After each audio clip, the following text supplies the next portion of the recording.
দেশের বাড়ি জায়গা মতো একবারে। কোথায়? গোপালগঞ্জ।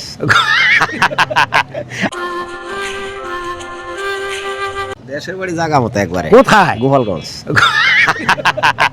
আচ্ছা, গোপালগঞ্জের বর্তমান পরিস্থিতি কি করবেন না। জানেন না? টেলিফোনে খোঁজ খবর রাখছেন না? না। মানুষ বের হতে পারছে না? আতঙ্কের ভেতরে আছে? আতঙ্কের ভিতরে টিভির ভিতরে দিন দেখলাম যে মারামারি হচ্ছে। সেই ক্ষেত্রে কি মানুষজনের ভেতরে আতঙ্ক বিরাজ করছে? করেই তো। করে। কতজন গ্রেপ্তার হয়েছে জানেন? না। জানেন না। আচ্ছা, গোপালগঞ্জে এই ধরনের একটি পরিস্থিতি কেন হলো? কি জানি এগুলো, অত দুর্বল হারবো না আমরা। রাজনীতি করিও না, বুঝিও না, অশিক্ষিত মানুষ এইভাবেই থাই। আচ্ছা, ঢাকা শহরে কতদিন ধরে থাকেন? ঢাকা শহরে 93 সালের তে। 93। আপনি ভোটার কোন জায়গার? গোপালগঞ্জের না না। ঢাকার? ভোটার ঢাকার। ঢাকার কত আসনে, কোন এলাকা? কোনাবাড়ি। এটা তো এই হ্যাঁ, মেইন ঢাকা না আর কি, কোনাবাড়ি ইসি। গাজীপুর কোনাবাড়ি। গাজীপুর কোনাবাড়ি। আচ্ছা, ওই এলাকার এমপি কে ছিল?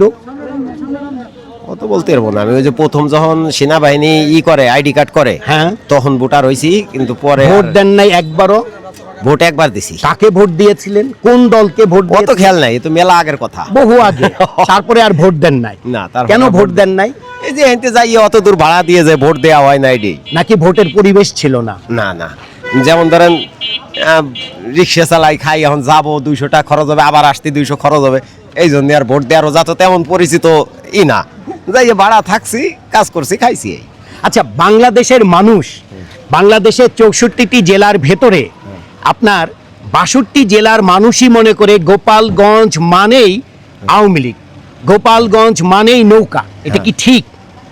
না, এটাও ঠিক না। যেমন ধরেন গোপালগঞ্জে তো আমার জন্মস্থান, মাঝে মধ্যে তো কম বেশি যাই। রাইট। তো গোপালগঞ্জ বিএমপিও আছে, জামাতও আছে, ইরশাদও আছে, আর সবাই আছে। এনসিপি আছে, এনসিপি আছে। এনসিপি তো এবার হলো। হ্যাঁ, হলো, কিন্তু এবার এখন তাহলে যাইনি আমি। এখন পর্যন্ত আমি যাননি। 2 বছর 2.5 বছর হলো বাড়ি একবারে যাই না। আচ্ছা, একবারে বললি চলে যে যোগাযোগ নাই। আচ্ছা শুনেন, আপনাকে আমি আরেকটা প্রশ্ন জিজ্ঞাসা করি যে এনসিপি গোপালগঞ্জ গেল এবং তারা সেখানে যে একটা ঘোষণা দিল যে ওইখানে বঙ্গবন্ধুর যে কবরস্থান আছে এটাকে তারা 32 নম্বরের মতো, 32 নম্বরে যে শেখ মুজিবুর রহমানের বাড়ি ছিল সেই বাড়ির মতো এটাকেও তারা গুড়িয়ে দেবে, এই একটা ঘোষণা। এই ঘোষণাটা কি তাদের ঠিক হয়েছিল? না। কেন ঠিক হলো না? একজন মরা মানুষের উপরে তো কোনো বিচার হয় না। আচ্ছা, কেন বিচার হবে না? না। সে তো দেশের জন্য ক্ষতি করেছে, কেন না, বিচার ক্ষতি হবে? করে নাই। ক্ষতি করে না? না। সে লাভ কি করেছে? লাভ অনেক করছে। কি কি একটু বলবেন? মা বাপের কাছে শুনছি জি। যে পাকিস্তানের আসিয়া কিভাবে অত্যাচার করছে, কি করছে, এগুলো শুনছি তো আমরা। জি। তাই শেখ হাসিনার বিচারক, সে অন্যায় করছে, মানুষ মারছে, জি। তার বিচারক, কিন্তু বঙ্গবন্ধুর বিচার মানিয়ে নেওয়া যাবে না। আচ্ছা, তো এটা কি গোপালগঞ্জের মানুষ মেনে নেবে না? না, কখনোই না। আমিও নেবো না। আপনিও নেবেন না? না। এর জন্য কি আপনি রক্ত শেখ ঝরাই হাসিনার কি- ফাঁসি, হ্যাঁ, শেখ হাসিনার ফাঁসি হোক, সে অন্যায় করছে, তার ফাঁসি হোক।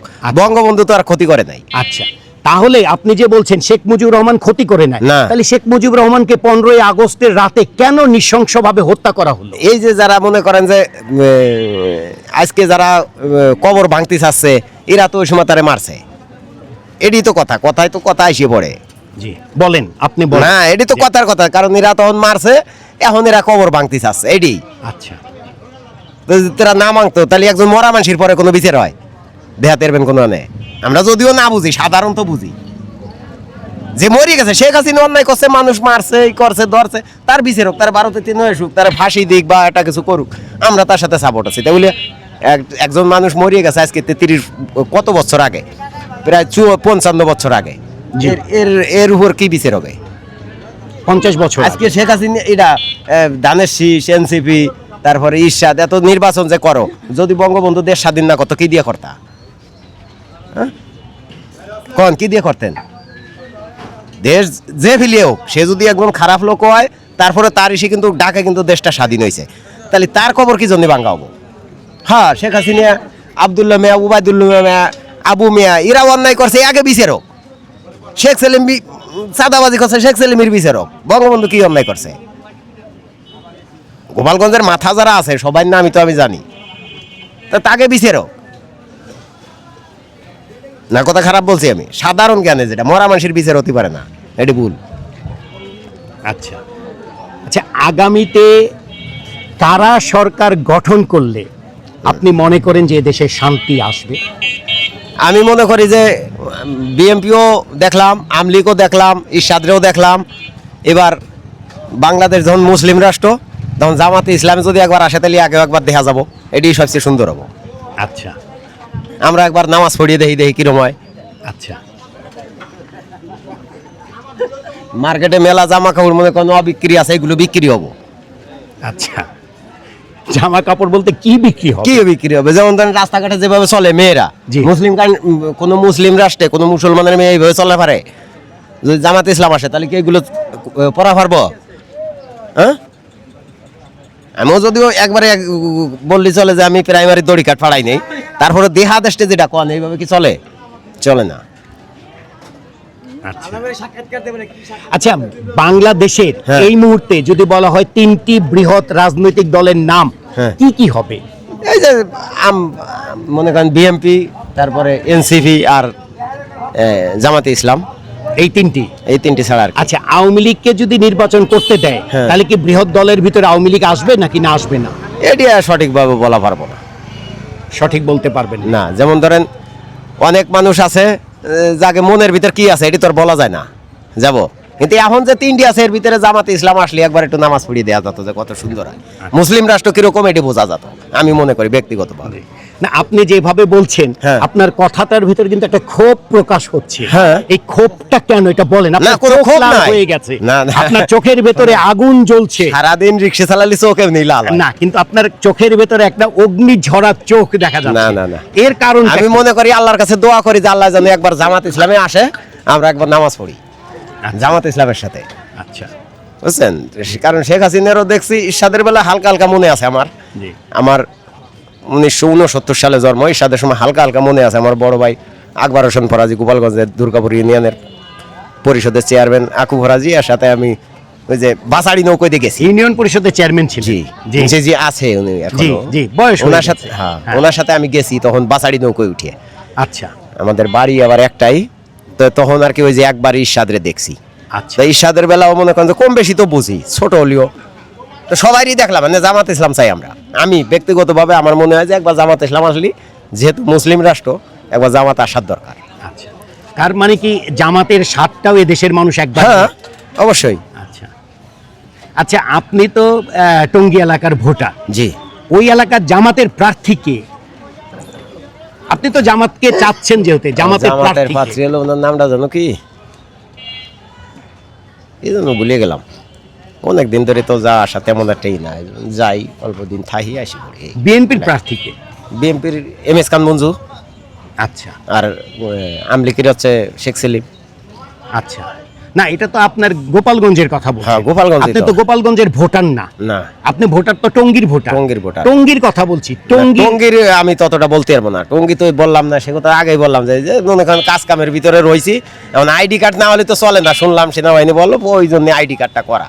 কিন্তু ওই বছরের ভোটটা আর কি দিছিলাম, আচ্ছা বুঝছেন? আচ্ছা। এরপরে ওইতে আসি পড়ছি। এরপরে যে ছিলাম আবার অনেক দূরে, শেরপুর প্রায় 8-10 বছর। শেরপুর কি জামালপুর শেরপুর? হ্যাঁ, হ্যাঁ, বগুড়া হ্যাঁ। শেরপুর? জামালপুর শেরপুর। আচ্ছা আচ্ছা আচ্ছা, এটা শেরপুর জিনাইগাতি থানা, হ্যাঁ। ওখানে থাই আর কি কাজ কাম করছি যে যা কাজ পাইছি ওই জায়গায় গেছি। আচ্ছা, জামাতের আমিরের নাম কি? এটা বলতে পারবো। এটা বলতে পারবেন না? আওয়ামী লীগের শুনছি অনেকবার। আওয়ামী লীগের প্রধান কে? আওয়ামী লীগের প্রধান এটা শেখ হাসিনা। আচ্ছা, বিএনপির প্রধান কে? এটা খালেদা জিয়া। খালেদা জিয়া। হ্যাঁ। খালেদা জিয়ার অবর্তমানে এখন প্রধান কে বিএনপির? খালেদা জিয়ার অবর্তমানে এটা তারেক জিয়া। তারেক জিয়া। জি। তাহলে আপনি আওয়ামী লীগেরটা বলতে পারলেন, বিএনপিটাও আপনি অকপটে বলে না, দিলেন না। অবর্তমানে। তাহলে জামাতে ইসলামী আপনি চাচ্ছেন, না। সেই জামাতের প্রধান এখন কে? ওই তো প্রধান আসি আমাকে দেখাবো, আমরাও যাই গাজীপুর যে ভোট দেবো, প্রধান আসি আমাকে সাথে কথা কব, তারপর না ভোট দেবো। আচ্ছা, আর না, নামটা মনে নাই আর কি। আচ্ছা, এনসিপির কথা যে বললেন, হ্যাঁ। এনসিপির দুই একজন নেতার নাম জানেন? না, কোন নেতার নাম জানেন না? না। তাদের কখনো দেখেছেন? না। দেখেন নাই? ওই যে টিভির ভিতরে মাঝে মাঝে দেখা যায় যে ছাত্র জনতা যারা এই করছে ও আগে, এই যে এইটুকুই। টিভিও তো তেমন একটা দেখা হয় না। আচ্ছা। এই যে গাড়ি চালাই যাই কত টাকা কেজি চাউল খান বর্তমানে? জি, বর্তমানে আমরা কম দামি ডাই খাই, 60 টাকা কেজি। 60 টাকা। কি চাউল? ওই যে হাফ বয়েল যেটা হাফ এক সেদ্ধ। আচ্ছা আচ্ছা আলা চালের ওই যেটা হাস্কি বলে যেটা। হ্যাঁ, হ্যাঁ, হাস্কি। হাস্কি। হ্যাঁ। আচ্ছা এটা খাচ্ছেন, হ্যাঁ। এটা 60 টাকা কেজি। 60 টাকা কেজি। আচ্ছা বিগত গভর্নমেন্টের শেষ দিকে এই হাস্কির দাম কত ছিল? 55-56 ছিল। আচ্ছা তার মানে এক বছরে 4 টাকা করে কেজিতে বেড়েছে চাউলের দাম। হ্যাঁ। চাউলের দাম কমে নাই। না, আচ্ছা আর অন্যান্য জিনিসের দাম তো অনেক কমে গেছে তাই না? কেমন কমেছে? সয়াবিন তেল বিগত গভর্নমেন্টের শেষ দিকে কত টাকা লিটার খেয়েছেন? 180-90। 90 লিটার। এখন কত খাচ্ছেন? এখন এখন ওই তো যে- 70 টাকা। হ্যাঁ, এখন ওই 70 না আরো কম। না, না। 50 টাকা লিটারও তো না, পাওয়া যায় আমরা মনে কম হয়। দামে এটাই খাই, মানে সুপার খাই তো। সুপার ওটা কম দাম। সুপার কত করে পাওয়া যাচ্ছে? 170 টাকা কেজি। 170 টাকা কেজি কেজি। সুপারটা। জি। আর বিগত গভর্নমেন্টের সময় সুপার কত ছিল? ওই রকমই ছিল। একই রকম ছিল। না, একটু কম বেশি আর কি। একটু কম বেশি। আচ্ছা ডিম কত করে হালি খাচ্ছেন এখন? ডিম আমি খাই না। ডিম খান না। না। আলু খান? হ্যাঁ। আলু কত করে কেজি খাচ্ছেন? 25 টাকা। 25 টাকা। বিগত গভর্নমেন্টের সময় কত করে খেয়েছেন? একদিন মনে হয় কিনছিলাম 45 টাকা না কত জানো। আচ্ছা। এরপরে আর আমি বলা হয় আচ্ছা না। মুসুরি ডাল তো খান? হ্যাঁ, মুসুরি ডাল বিগত গভর্নমেন্টের সময় কত করে কেজি খেয়েছেন? একরকমই 2-4 টাকা কম বেশি। 2-4 টাকা কম। এডি বেশি, এটা অর্থাৎ এক বছরে জিনিসপত্রের দাম বাড়েও নাই হ্যাঁ, কমেও বাড়েও নাই। না, আপনি কি কমেও এটাই বলতে চাচ্ছেন? হ্যাঁ, বাড়েও নাই কমেও না নাই। ভারী একটা বেশ কমায় না। 2-4 টাকা তো মনে করেন যে একটা জিনিস যদি রপ্তানি বেশি হয় ওটা কিন্তু দাম একটু কমেই। যেমন ধরো বাজার আজকে কাঁচা মাল কিনতে গেলি, মাল যদি বেশি হয় দাম কিন্তু একটু কম হয়। যখন কম আসে কৃষকরা যখন বানাতে না পারে তখন কিন্তু দাম একটু বাড়িয়েই যায়। আইন শৃঙ্খলা পরিস্থিতি কি বিগত গভর্নমেন্টের সময় ভালো ছিল না বর্তমানে ভালো? এ, ভালোই তো। কেমন আর- ভালো? এখন তো মনে করেন যে ভালোই, খুব ভালো। আমাদের সাথে তো আর তেমন আমরা এগুলোর ভিতরে তো জড়াই না। আচ্ছা আর আমাদের সাথে তেমন একটা মনে করেন যে ইউথ আচ্ছা ওইটা পুরান ঢাকায় বলা- একজনকে যে একেবারেই জনসম্মুখে পাথর মেরে নৃশংসভাবে হত্যা করা হলো, এটাকে আপনি কিভাবে দেখছেন? না, এটা ভালো দেখলাম না। এই যে কালসিও তো একজনের 500 টাকার জন্য মেরে ফেলাইছে এক ব্যানালারে, কবে? এই যে সপ্তাহখানেক আগে। আচ্ছা এটা কি ভালো? না, এটা ভালো কিভাবে হয়? এর জন্য কাকে দায়ী করবেন? এখন আর কারে দায়ী করবে? এখন মনে করেন যে যখন একটা সরকার আসবো তখন তারে দায়ী করা পারবো। এখন পুলিশও তো আমি যেটা মনে করি যে পুলিশও তো আগের মতো কিছু বলা পারে না। কেন পারে না? এখন তো পিছনে তো আর বলার কেউ নাই, কেটা বলবো? কেন এখন তো একটা গভর্নমেন্ট আছে। এ গভর্নমেন্টের কাম হতো না। জি এ গভর্নমেন্ট দেখি কাম হবো কেন হবে না? না। কি কারণে? এ তো 2 দিনের জন্য আইছে, এ আর কত দূর করবো? আচ্ছা এ তো বাড়ি মনে করেন যে বাইশি আছে। আচ্ছা 2 দিনের ভেতরে তো দেখতে দেখতে 1 বছর চলে হ্যাঁ, গেছে। 1 বছর তো 2 বছর দিনই। কম না। আমরা তো আর অত বুঝি না। আমরা যেটুক দেহা দেশে সামনের মাথায় দেখা যাচ্ছে যে এই যে বড় ভাই চুল দাড়ি পাই গেছে, এটি আমরা বলা পারি। তো আর কিছু তো বিশ্লেষণ করে বলার কায়দা নাই। না, আচ্ছা, খারাপ বললাম। আপনি তাহলে অপেক্ষা করছেন হ্যাঁ। যে জামাতে জামাতে ইসলামী ইসলাম একবার আসুক। আপনি তারা ইমামতি করবে এবং আপনি আমরা নামাজ তার পড়বো। পেছনে আপনি নামাজ পড়বেন। হ্যাঁ, এটি আমার একটা কিন্তু খুবই। আপনার যিনি ইমাম হবেন হ্যাঁ। সেই ইমামের নাম আপনি বলতে পারছেন না। ইমামের নাম শুনবো, ইমাম আসুক, আসবে আমার সাথে সাক্ষাৎ করবে। এই জন্য তো আমি তো ফার্স্টেই বলছি, নামটা শুনছি কিন্তু মনে আসতেছে না এইটাই। আর এই অরিজিনালে তো মনে করেন রাজনৈতিকের ভিতরে ততটা নাই। ওই যে বড় ভাই কইছে গেছি, ভোট দিছি, আসি পড়ছি, শেষ। তাও আপনার বাড়িতে ভোটার কয়জন? বাড়িতে এখন ভোটার আমরা গড়ে 2 জন কমিয়ে গেছে, এখন আমরা 7 জন আছি। 7 জন ভোটার। হ্যাঁ। আচ্ছা তো ঠিক আছে ভাই, ভালো থাকবেন, অনেক অনেক ভালো থাকবেন। আল্লাহ আপনাকে আরো হায়াত দান করুক, এই দোয়া করি। আল্লাহ ভালো রাখুক, সুস্থ থাকেন, দোয়া করেন, এটাই। আসসালামু আলাইকুম। ওয়ালাইকুম আসসালাম।